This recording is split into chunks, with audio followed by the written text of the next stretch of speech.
जिंदगी कभी बोझ लगती है तो कभी चमत्कार। क्या हम ही इसके राइटर हैं या हैं सिर्फ एक किरदार? मैं हूँ राधिका, पहाड़ों के एक छोटे से शहर में रहने वाली एक लड़की। थोड़ी लेट लतीफ, थोड़ी जिद्दी। कुछ अच्छी आदतें भी होंगी तो वो आप बताना। लो, मिल गया आपको मेरी डायरी पढ़ने का बहाना। आज फिर से लेट हो गई। लेट उठी, लेट ब्रेकफास्ट और फर्स्ट लेक्चर के लिए लेट। राव सर कल के क्विज के रिजल्ट्स ही डिस्कस कर रहे थे। टॉन्ट के लिए मेरे मार्क्स ही काफी थे।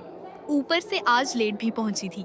मनीषा ने टेस्ट टॉप किया था, शायद इसीलिए राव सर की फेवरेट भी थी। पहले लेक्चर के बाद सब बाहर चले गए।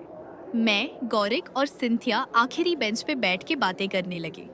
उन्होंने मेरे मूड को जज कर लिया, जोक्स क्रैक करने लगे।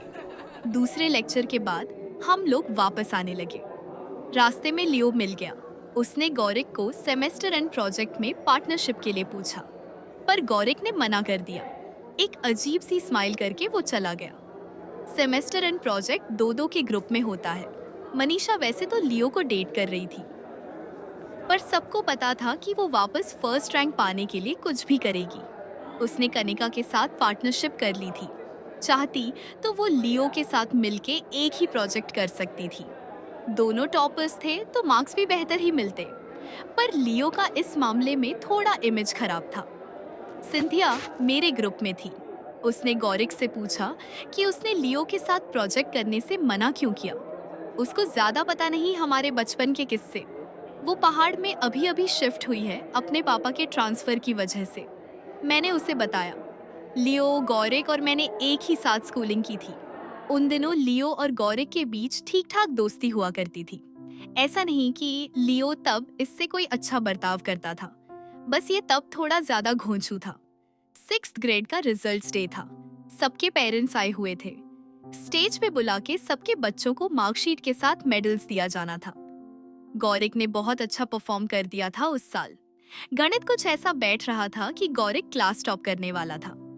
लियो का टोटल मार्क्स गौरिक से ज्यादा था, पर फर्स्ट रैंक के लिए कंडीशन ये था कि कोई भी सब्जेक्ट में फेल नहीं होना चाहिए। उस साल लियो का एक एग्जाम छूट गया था, तो लियो रेस से बाहर हो चुका था। उस साल के हालात ही ऐसे थे कि सिर्फ गौरिक ही था जो कोई भी सब्जेक्ट में फेल नहीं हुआ था। सारे टीचर्स उसके लिए खुश थे। उन्होंने स्पेशली कॉल करके गौरिक के पेरेंट्स को आने के लिए बोला था। मिस्टर शर्मा वैसे तो इवेंट्स में खास जाते नहीं, लेकिन उस दिन ऑफिस से छुट्टी लेकर आए थे। गले में एक कैमरा टांगे थे। फर्स्ट आने वाला था गौरिक, उसका फोटो खींचना था। लेकिन मुझे याद है गौरिक का नाम बुलाया और सिर्फ उसको मार्कशीट पकड़ा दी गई। मेडल के लिए उसने वेट किया तो उसे स्टेज के नीचे भेज दिया। इंक्वायरी किया तो पता चला कि गौरिक प्रोजेक्ट में फेल हो गया था। प्रोजेक्ट सबमिट करने की आखिरी तारीख निकल चुकी थी और उसका प्रोजेक्ट सबमिट नहीं हुआ था। ये सुन के गौरिक भाग के लियो के पास गया। वो और लियो एक ही साथ प्रोजेक्ट कर रहे थे उस साल। उसने 5 दिन पहले लियो को रिपोर्ट हैंडओवर कर दिया था, तो लियो ने सबमिट क्यों नहीं किया? लियो ने बोला, सॉरी, वो लास्ट डेट उसके दिमाग से निकल गया था।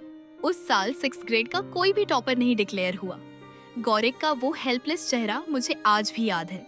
मिस्टर शर्मा के चेहरे की स्माइल मुझे आज भी याद है। सिंथिया ये स्टोरी सुनने से पहले ही लियो को इनफ नफरत करती थी, तो शायद उसके मुंह से जो गालियां निकली उसमें से कितना शेयर उस स्टोरी का था ये मुझे पता नहीं। घर पहुंचने के बाद गोबो के साथ थोड़ी खेली, फिर मम्मी को राव सर के टेस्ट रिजल्ट्स दिखाए। वो आज ज्यादा डांटी नहीं। रात के खाने में आज पराठा बना था। सोने का समय भी हो गया है। आप सबको गुड नाइट।